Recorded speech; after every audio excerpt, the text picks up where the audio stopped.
Գյումրին մեր պետության ամենակոլորիտով քաղաքն է, ինչպես բոլորս ասում ենք, հայրաքաղաքն է, աղքատ հայրաքաղաք ունենալը, դուք պատկերացնում եք, չէ՞ ինչը, ոնց որ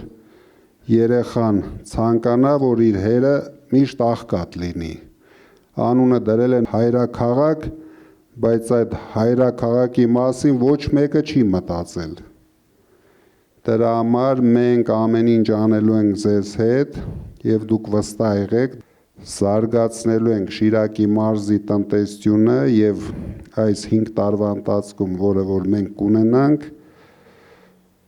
հետագայում էլի կունենանք, բայց կոնկրետ 5 տարվա ընթացքում դուք տեսնեք լուրջ փոփոխություններ, առաջերտին մենք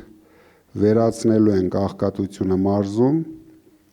մենք վերացնելու ենք տնակները մարզում, ես զարմացա, որ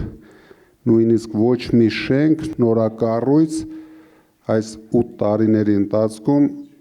Գյումրիում չի կառուցվել։ Մեր քաղաքականությունը պետք է լինի հավասարաչափ զարգացնել Երևանի այդ մարզերը, մենք հասկանում ենք գյուղերի պրոբլեմները, շրջանների պրոբլեմները, դրա համար դուք կունենաք, վստահ եղեք, շատ լավ քաղաք, հարուստ ժողովրդով